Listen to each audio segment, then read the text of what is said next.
Hello friends, नमस्कार, good evening. आप सभी का बहुत बहुत स्वागत है आपके अपने channel triple C by first study पर।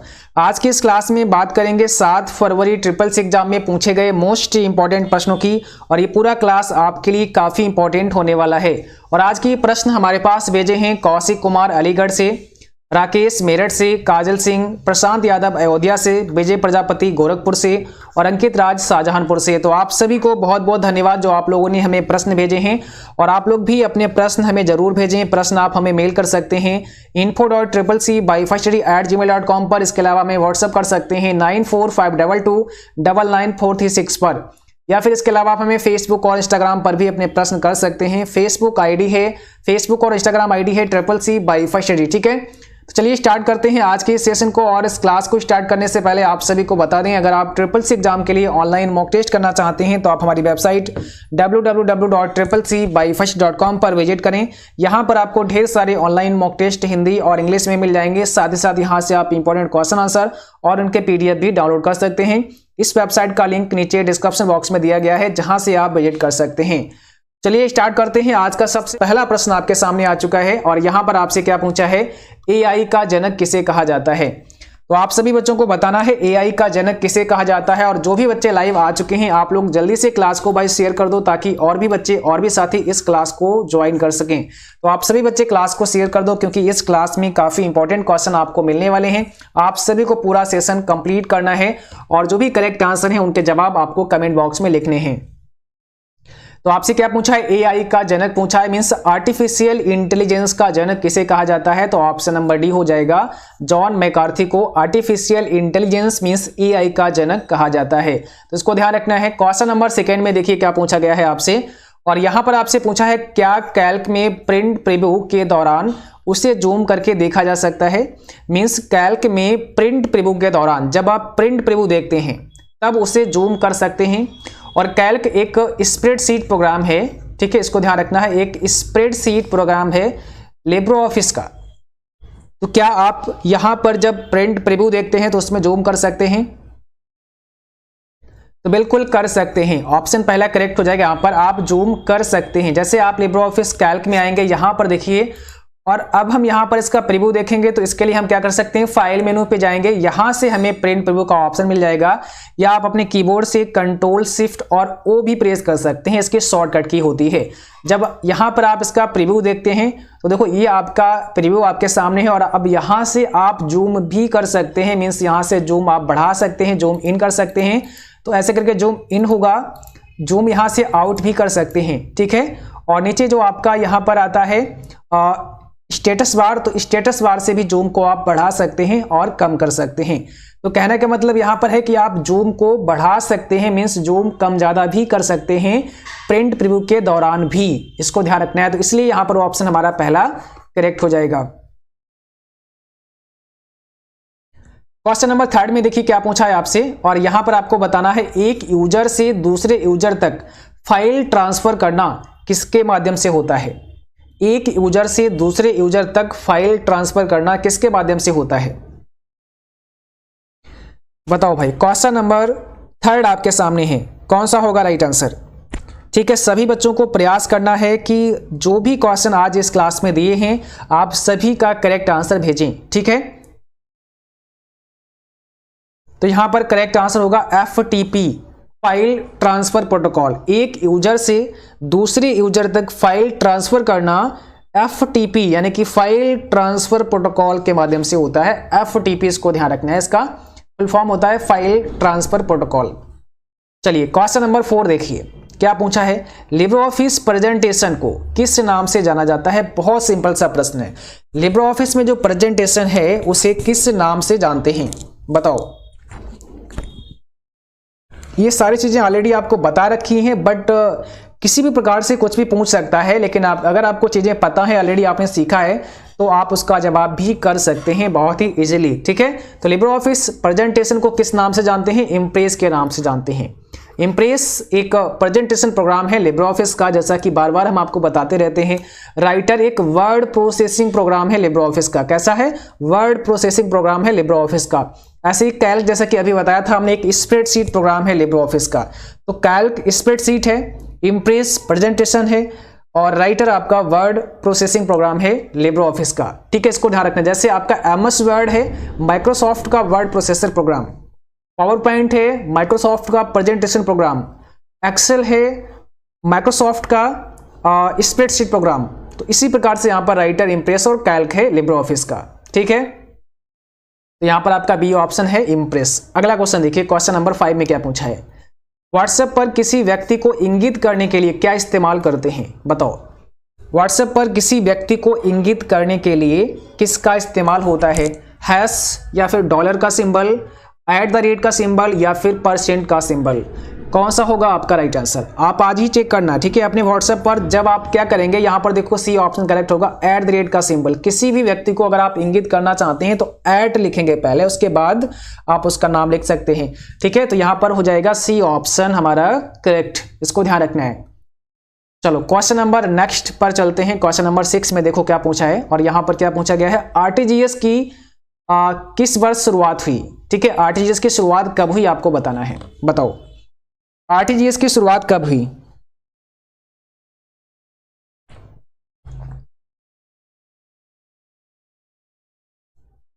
यहां पे कौन सा आपका करेक्ट आंसर हो जाएगा? तो आरटीजीएस की शुरुआत हुई 2004 में। यहां पर ऑप्शन नंबर आपका सी करेक्ट हो जाएगा, 2004। ठीक है, आरटीजीएस की शुरुआत 2004 में हुई। और एनईएफटी की शुरुआत कब हुई? 2005 में हुई। ध्यान रखना, दोनों में डिफरेंट है। आरटीजीएस 2004 में, एनईएफटी 2005 में, दोनों को आपको याद रखना है। ठीक है, अगला क्वेश्चन देखिए, क्वेश्चन नंबर 7 में क्या पूछा है। आपसे पूछा है एईपीएस में पी का अर्थ क्या होता है, बताओ। यहां पे दिया है, सॉरी, एईपीएस में पी का अर्थ पेमेंट होता है। क्या ये सही है या गलत है? आपको ट्रू फॉल्स में बताना है। ठीक है, एईपीएस में पी का अर्थ होता है पेमेंट, क्या ये सही है? ट्रू एंड फॉल्स में आपको आंसर करना है। तो इसमें राइट आंसर बताओ क्या हो जाएगा। तो बिल्कुल करेक्ट है, आधार इनेबल्ड पेमेंट सिस्टम होता है तो पी फॉर पेमेंट हो जाएगा, है ना। तो इसलिए यहां पर ये ट्रू हो जाएगा, पहला ऑप्शन आपका राइट है। क्वेश्चन नंबर नेक्स्ट में आपसे क्या पूछा है, एमएस पेंट का एक्सटेंशन नेम क्या होता है, बताओ। एमएस पेंट का एक्सटेंशन नेम आपको बताना है। .doc होता है, .bmp होता है, .rtf होता है या .odt होता है। एमएस पेंट का एक्सटेंशन नेम आपको बताना है। कौन सा होगा करेक्ट आंसर? देखो यहां पर आपको बता दें, यहां पर जो करेक्ट आंसर होगा ऑप्शन बी होगा, .bmp। ठीक है, बिट मैप पिक्चर इसका फुल फॉर्म होता है, इसको भी ध्यान रखना है। .bmp आपका एमएस पेंट का एक्सटेंशन हो जाएगा। .doc की बात करें तो आपका एमएस वर्ड का एक्सटेंशन हो जाएगा। .rtf की बात करें तो आपका वर्ड पैड का एक्सटेंशन हो जाएगा। और .odt की बात करें तो आपका राइटर का एक्सटेंशन हो जाएगा, odt। तो यहां पर बी ऑप्शन करेक्ट है, इसको आपको अच्छे से ध्यान रखना है। ठीक है, एमएस पेंट का। चलो क्वेश्चन नंबर 9 देखिए, लिब्रे ऑफिस में पेज ब्रेक की शॉर्टकट की बताइए, बताओ। पेज ब्रेक करने की शॉर्टकट की लिब्रे ऑफिस में क्या होती है? लिब्रे ऑफिस में पेज ब्रेक की शॉर्टकट की क्या होती है? कंट्रोल के साथ शिफ्ट, शिफ्ट के साथ एंटर, कंट्रोल के साथ एंटर, या एंटर केवल, या नन ऑफ दीज?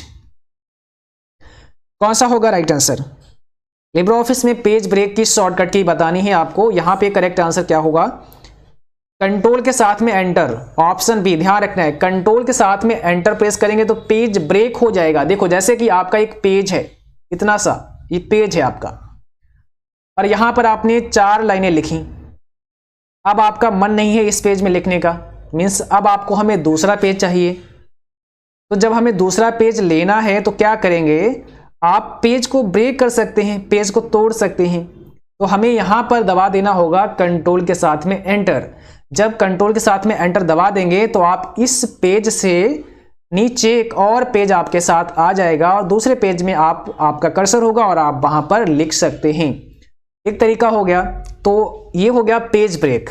ठीक है, दूसरा आप चाहें तो क्या कर सकते थे, एंटर एंटर एंटर प्रेस करते रहते, तब भी आपको एक न्यू पेज मिल जाता। लेकिन पेज ब्रेक करने की जो शॉर्टकट की है, या पेज ब्रेक कर सकते हैं सीधे, तो सीधे ही यहां से आप चाहे भले ही आपने एक लाइन लिखी हो, बस आप जैसे कंट्रोल एंटर दबाओगे तो सीधे ही आप सेकेंड पेज में जाओगे। ये होता है पेज ब्रेक आपका। ठीक है, इसको ध्यान रखना है। तो भाई कंट्रोल के साथ में एंटर आपका राइट आंसर हो जाएगा। जैसे कि अभी यहां पर देखो पहला पेज हमारे सामने है, और यहां पर हमने कुछ लिखा फॉर एग्जाम्पल के लिए, इस पेज में हम नहीं लिखना चाहते हैं तो कंट्रोल के साथ एंटर प्रेस करेंगे, पेज ब्रेक हो चुका है, आप देख सकते हैं ये आपका रहा पेज और अब दूसरा पेज हमारा यहाँ पे आ चुका है, पहला पेज ऊपर था तो हमारा कर्सर अब यहाँ आ चुका है ना, पेज ब्रेक हो चुका है। इस प्रकार से हम पेज ब्रेक कर सकते हैं। ठीक है, याद हो गया आपको, कंट्रोल एंटर इसको ध्यान रखना है, ऑप्शन बी है यहाँ पे। चलो भाई क्वेश्चन नंबर अगला आप बताओ, क्वेश्चन नंबर 10 में बताओ, देखते हैं कौन कौन बच्चे करेक्ट आंसर भेजेंगे। क्वेश्चन नंबर 10 का NUUP का फुल फॉर्म क्या होता है? NUUP का फुल फॉर्म क्या होता है? अच्छा, आप लोग एक बार नीचे कमेंट कर देना, ऐसे कितने बच्चे हैं, ऐसे कितने बच्चे हैं जिनका एग्जाम नेक्स्ट मंथ यानी कि मार्च मंथ में होने वाला है? मार्च मंथ में ऐसे कितने बच्चे हैं जिनका एग्जाम होने वाला है? नीचे कमेंट बॉक्स में आप बता सकते हैं। ठीक है, चलो यहां पे देखो पहला ऑप्शन करेक्ट है आपका, नेशनल यूनिफाइड USSD प्लेटफॉर्म। क्या होता है? नेशनल यूनिफाइड USSD प्लेटफॉर्म, इसको आपको याद रखना है। ये सभी क्वेश्चन बहुत इंपॉर्टेंट हैं आपके एग्जाम के लिए। क्वेश्चन नंबर 11 में देखो क्या पूछा, इंस्टाग्राम का फाउंडर कौन है? बताओ भाई, इंस्टाग्राम का फाउंडर कौन है? कौन सा होगा राइट आंसर?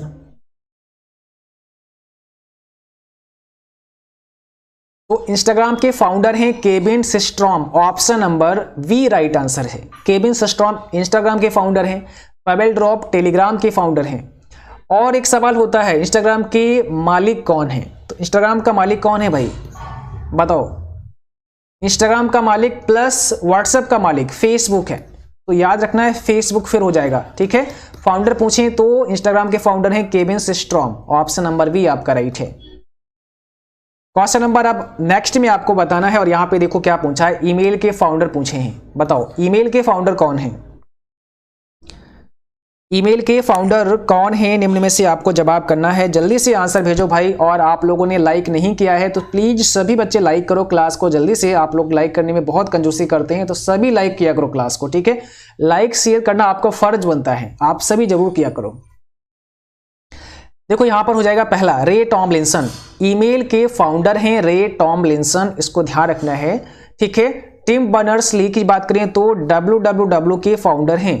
ठीक है, www वर्ल्ड वाइड वेब के फाउंडर हैं टिम बर्नर्स-ली।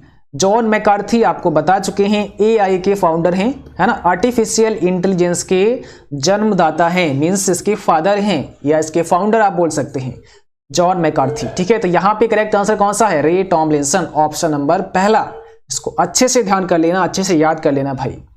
बस एक बार पढ़ा करो, अच्छे से मन से पढ़ा करो। ठीक है, तो याद हो जाएगा, आपको याद करने का झंझट नहीं होगा। जब भी पढ़ा करो पूरे मन से पढ़ा करो। ठीक है, पूरे मन से पढ़ोगे तो कम समय में चीजें याद हो जाएंगी, आपको ज्यादा प्रॉब्लम होने की आवश्यकता नहीं, ज्यादा आपको झंझट करने की आवश्यकता नहीं। बस एक बार मन से पढ़ लो, याद हो गया, ऐसे पढ़ा करो। ठीक है, देखो CSS का पूरा नाम क्या होता है? बताओ CSS का फुल फॉर्म बताओ क्या होता है? ज्यादा प्रेशर नहीं लेना है, आराम से पढ़ना है रिलैक्स होकर के, और जब आप पूरा मन से पढ़ोगे तो ऑटोमेटिक याद होंगी चीजें, आपको बोलोगे नहीं कभी भी आप इनको। ठीक है, तो देखो यहां पर CSS का फुल फॉर्म जब भी पूछें तो क्या हो जाएगा? कैस्केडिंग स्टाइल शीट होता है, ऑप्शन पहला करेक्ट होगा। देखो कैस्केडिंग स्टाइल शीट है। ठीक है, ऑप्शन नंबर पहला करेक्ट है। और आप सभी को देखो सभी PDF भी अवेलेबल हो रही है ना, हर क्लास की PDF भी आपको मिल रही है। ठीक है, जिन बच्चों को नहीं मिलती है आप कमेंट बॉक्स में बता सकते हैं, सर हमें नहीं मिल पाए, क्योंकि हम हर बच्चे के लिए PDF अवेलेबल कराते हैं। मीन्स PDF जो होती है वो हमारी वेबसाइट पर अपलोड होती है और उसका लिंक आपके टेलीग्राम पर भी शेयर होता है, तो आप लोग वहां पे क्लिक करके PDF को डाउनलोड कर सकते हैं। तो आपको हर क्लास की PDF मिल रही है जब से प्रीवियस क्लास हमने दिए हैं आपको। ठीक है, यहां पे बताओ इंप्रेस में स्लाइड शो करने की शॉर्टकट की क्या होती है? कौन सी शॉर्टकट की से आप इंप्रेस में स्लाइड शो कर सकते हैं? बताओ क्या होगा स्लाइड शो करने की शॉर्टकट की? तो F5 दबा सकते हैं, F5 दबाएंगे स्लाइड शो स्टार्ट हो जाएगा। तो सिंपल है, F5 की से आप स्लाइड शो को स्टार्ट कर सकते हैं इंप्रेस प्रोग्राम में। अगला क्वेश्चन देखिए, फिर से आ गया, बहुत पूछा जा रहा क्वेश्चन, इक्वल मोड 15,3 का मान कितना होगा? मोड वाला फंक्शन आ गया, सभी को फंक्शन भाई सिखा रखे हैं ऑलरेडी, है ना। अगर नहीं सीखे हैं तो ये आपकी कमी है, और सीखे हैं तो बहुत अच्छी बात है। मोड फंक्शन बताओ भाई आंसर क्या होगा इसमें? देखते हैं कौन कौन बच्चे करेक्ट आंसर भेजेंगे। क्वेश्चन नंबर 15 का, मोड फंक्शन क्या करता है? रिमाइंडर वैल्यू ज्ञात करा देता है, और इसमें रिमाइंडर वैल्यू होगा 0, इसलिए ऑप्शन नंबर सी होगा। देखो भाई मोड 15,3 है, 3 से डिवाइड करना है 15 को, और जब आप 3 से 15 को डिवाइड करते हैं तो आपका रिमाइंडर कितना बचेगा, रिमाइंडर बचेगा 0, शेषफल बचेगा 0, और शेषफल ही तो हमें यहाँ पर लाना है, तो वो हमारा हो गया 0। ये मोड फंक्शन काम करता है, यानी कि रिमाइंडर वैल्यू को ज्ञात करने के लिए मोड फंक्शन इस्तेमाल करते हैं। तो यहाँ पर आंसर हमारा सी हो जाएगा 0। अगला क्वेश्चन देखिए, पावर आ गया है, और कल की क्लास में शायद पावर हमने पढ़ाया था आपको। तो इक्वल पावर 8,3 का मान बता दो भाई, कितना होगा। इक्वल पावर 8,3 का मान कितना होगा। ठीक है भाई, जल्दी से आंसर करो, क्या होगा राइट आंसर। आंसर होगा आपका ऑप्शन नंबर सी। ठीक है, 512। देखो पावर जब भी लगा हो मतलब 8 की पावर 3, और जब 8 की पावर 3 हो जाएगा तो 8 फिर 8 फिर 8, है ना। तो आपको मल्टीप्लाई करनी है, 8 की गुणा करोगे तो कितना होगा 64, फिर 8 की गुणा करोगे कितना होगा 512। ठीक है, बहुत सिंपल सा है, 8 की पावर 3 कर देना है। तो जब भी आपको पावर मिले आप समझ जाओ, पहली वैल्यू के ऊपर आप लगा दो पावर अगली वाली वैल्यू को। जैसे पहली वैल्यू यहाँ पे 8 दी है, अगली वैल्यू 3 दी है, तो आप 8 की पावर 3 कर सकते हो। पहली वैल्यू 4 दी है, अगली वैल्यू 2 दी है, तो 4 की पावर 2 कर सकते हो बस। ठीक है, और इसकी आपस में मल्टीप्लाई करा दोगे, आपका आंसर आ जाएगा। क्वेश्चन नंबर नेक्स्ट देखिए, पूछा है ईमेल और यूआरएल दोनों अलग अलग होते हैं। बताओ, ईमेल और यूआरएल दोनों अलग अलग होते हैं, आपका आंसर यहाँ पे क्या होगा, कौन सा होगा राइट आंसर। ईमेल और यूआरएल दोनों अलग अलग होते हैं, तो बिल्कुल करेक्ट है भाई, अलग अलग होते हैं। ईमेल अलग होता है, यूआरएल अलग होता है। ईमेल का फुल फॉर्म होता है इलेक्ट्रॉनिक मेल, और यूआरएल का फुल फॉर्म होता है यूनिफॉर्म रिसोर्स लोकेटर। दोनों में अंतर है, अलग अलग हैं, तो ऑप्शन पहला करेक्ट है यहाँ पे। क्वेश्चन नंबर देखिए नेक्स्ट में क्या पूछा है, कंपनी को सबसे ज्यादा घाटा किसके खो जाने से होता है। बताओ भाई, कंपनी को सबसे ज्यादा घाटा किसके खो जाने से होता है। डाटा खो जाए तब होता है, सॉफ्टवेयर खो जाए उसका तब होता है, प्रोडक्ट खो जाए तब होता है, या फिर आप इसमें से नन ऑफ दीज भी कर सकते हैं। 4 ऑप्शन है आपके सामने, आपका मन। ठीक है, तो यहाँ पे कौन सा भाई करेक्ट आंसर करोगे, जल्दी से बताओ। कंपनी को सबसे ज्यादा घाटा किसके खो जाने से होता है, तो मेरे हिसाब से क्या होगा भाई, मतलब आंसर करेक्ट क्या होगा, डेटा। ध्यान रखना है, ठीक है, आंसर होगा आपका डेटा। कंपनी को डेटा जब खो जाता है तो सबसे ज्यादा घाटा होता है। ठीक है, तो उसको ध्यान रखना है, कंपनी को सबसे ज्यादा घाटा किसके खो जाने से होता है, उसके डेटा खो जाने से होता है। ऑप्शन नंबर पहला आपका राइट होगा, इसको ध्यान रखना है। क्वेश्चन नंबर नेक्स्ट देखिए, एमएस वर्ड एक फ्री सॉफ्टवेयर है। आंसर दो भाई, क्वेश्चन नंबर 19 का करेक्ट आंसर करो, क्या होगा। एक फ्री सॉफ्टवेयर है, एक ओपन सोर्स सॉफ्टवेयर है एमएस वर्ड, तो फॉल्स है, एक प्रोप्राइटरी सॉफ्टवेयर है। ऑप्शन नंबर बी करेक्ट होगा। कैसा है, एमएस वर्ड एक प्रोप्राइटरी सॉफ्टवेयर है, ना कि फ्री सॉफ्टवेयर है। क्वेश्चन नंबर देखिए अगला 20 में क्या पूछा है, सीडी रोम का फुल फॉर्म क्या होता है। सीडी रोम का फुल फॉर्म आपको बताना है, कौन सा होगा करेक्ट आंसर। जो बच्चे अभी अभी आए हैं क्लास में भाई, सबसे पहले क्लास को आप लोग लाइक करो, ठीक है, क्लास को भाई शेयर करो जल्दी से, और अगर अभी तक आपने सब्सक्राइब नहीं किया है तो सभी साथी सब्सक्राइब करो, क्योंकि हम सभी बहुत जल्द 1 लाख फैमिली होने वाली है CCC बाईफा स्टडी की। तो इसमें आप सभी ज़्यादा से ज़्यादा सहयोग करो, जल्द से जल्द 1 लाख फैमिली को बनाने में, ठीक है। तो हम सभी बहुत ही करीब हैं, इसलिए सभी को बहुत ही ज़्यादा सपोर्ट करना है, शेयर करना है। अभी तक अगर जो भी बच्चे ऐसे हैं जिन्होंने चैनल को सब्सक्राइब नहीं किया है तो प्लीज़ आज ही सब्सक्राइब कर लो, ताकि हम सभी जल्द से जल्द 1 लाख फैमिली का सदस्य हो पाए, 1 लाख परिवार हमारा कंप्लीट हो पाए CCC बाईफा स्टडी पर, ठीक है। चलो भाई, यहाँ पे देखो 20 का राइट आंसर क्या होगा। ऑप्शन पहला हो जाएगा compact disc read only memory. यहाँ पे कंपेयर दिया है इसलिए फॉल्स है, तो यहाँ पर क्या हो जाएगा, पहला ऑप्शन देखिए compact disc read only memory. Option number पहला करेक्ट है 20 का। क्वेश्चन नंबर अगला देखिए, पोकेमॉन गेम एक वर्चुअल रियलिटी गेम है। आंसर दो इसका क्या होगा। पोकेमॉन गेम एक वर्चुअल रियलिटी गेम है, क्या ये सही है। तो बिल्कुल करेक्ट है, एक वर्चुअल रियलिटी गेम है, आपको याद रखना है। ऑप्शन यहाँ पे पहला करेक्ट हो जाएगा, ठीक है। और ये आपका एंड्रॉइड और iOS पर गेम जो है काम करता है, तो इसको ध्यान रखना है। पोकेमॉन गेम एक वर्चुअल रियलिटी गेम है iOS और एंड्रॉइड के लिए। क्वेश्चन नंबर नेक्स्ट अब आपको बताना है, और यहां पर देखो क्या पूछा है आपसे, उमंग ऐप में 10 लैंग्वेज है। बताओ, उमंग एप्लीकेशन में 10 लैंग्वेज हैं, तो आपका राइट आंसर यहां पे क्या होगा? उमंग ऐप का फुल फॉर्म भी आप लोगों को बता देना है, unified mobile application for new age governance. 10 language हैं, तो करेक्ट आंसर यहां पे क्या होगा? फॉल्स। क्या हो जाएगा? फॉल्स। उमंग ऐप जो होता है वो आपका 13 भाषाओं में काम करता है, ठीक है। उमंग ऐप में 13 भाषाएं हैं, तो आंसर यहाँ पे आपका गलत है, इसलिए फॉल्स हो जाएगा। इसको ध्यान रखना है, 13 भाषाएं हैं, यानी 13 भाषाओं में काम करता है आपका उमंग एप्लीकेशन, ठीक है। 23 में देखिए क्या पूछा है, बीपीएन का फुल फॉर्म क्या है? बताओ भाई, बीपीएन का फुल फॉर्म बताओ जल्दी से आप लोग, क्या हो जाएगा राइट आंसर यहाँ पे? बीपीएन का मतलब है वर्चुअल प्राइवेट नेटवर्क। कैसा network? Virtual private network. Okay, तो ये है आपका वर्चुअल प्राइवेट नेटवर्क, ऑप्शन पहला करेक्ट। क्वेश्चन नंबर नेक्स्ट में देखो क्या पूछा है, क्यूआर कोड किस कंपनी ने बनाया?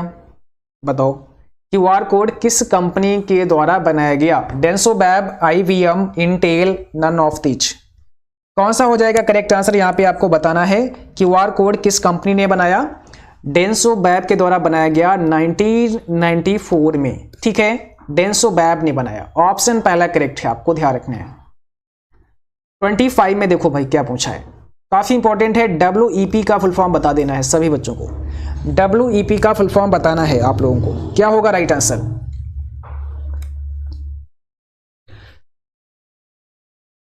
तो यहां पर हो जाएगा wired equivalent privacy, option number first correct है। इसको ध्यान रखना है, सभी बच्चों को अच्छे से रट लेना है। क्वेश्चन नंबर 26 में देखो क्या पूछा है, पूछा है इंस्टाग्राम के ऑनर कौन है, ठीक है।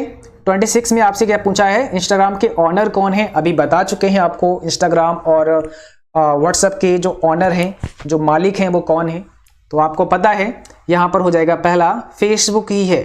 इंस्टाग्राम के ऑनर, इंस्टाग्राम के मालिक कौन है? फेसबुक है। ऑप्शन नंबर यहां पे राइट होगा पहला। 27 में देखो, कौन सी टोपोलॉजी में एक केंद्रीय कंप्यूटर होता है? कौन सी टोपोलॉजी में एक केंद्रीय कंप्यूटर होता है? करो आंसर, कौन सा होगा राइट है? तो यहां पर हो जाएगा स्टार टोपोलॉजी में, ठीक है। ऑप्शन नंबर बी करेक्ट है आपका, स्टार टोपोलॉजी।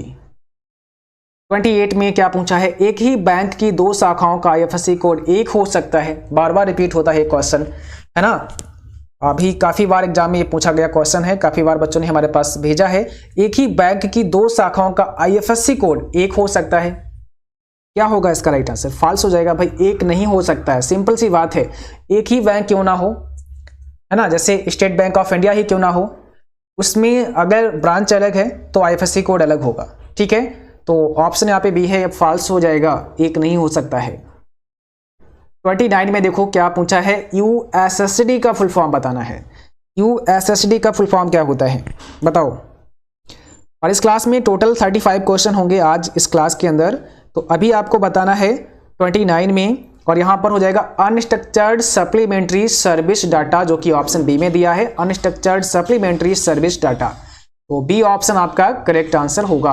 क्वेश्चन नंबर देखिए अगला, पूछा है आपसे IFSC का full form, means IFSC code का फुल फॉर्म आपको बताना है।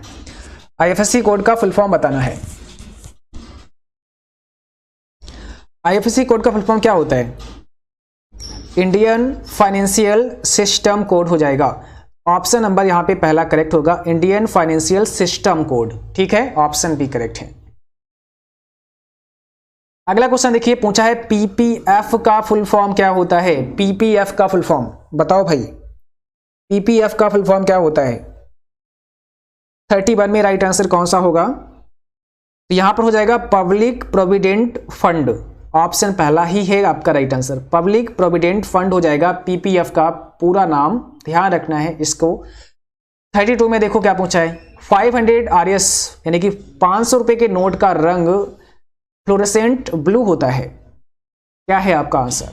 अभी आपको हमने एक स्पेशल क्लास दी थी जिसमें सभी नोट के कलर प्लस उनका साइज बताया था, तो यहां पर कौन सा करेक्ट आंसर होगा बताओ। ये हो जाएगा फॉल्स, ठीक है। यहां पर ये फॉल्स हो जाएगा, 500 रुपीज़ के नोट का जो रंग होता है वो कैसा होता है, स्टोन ग्रे होता है, स्टोन ग्रे कलर का होता है 500 रुपीज़ का नोट। और फ्लोरेसेंट ब्लू जो कलर होता है ये होता है 50 रुपए के नोट का, ठीक है, RS 50 रुपए का जो नोट होता है उसका कलर होता है, इसको ध्यान रखना। तो ये फॉल्स है आपका यहाँ पे करेक्ट। अगला क्वेश्चन देखिए, ये हैश का अर्थ है कि सेल की चौड़ाई कम है। जब भी हैश सेल में आता है इसका मतलब है कि चौड़ाई कम है, चौड़ाई को इंक्रीज कर देंगे तो आपका एरर ये हट जाएगा।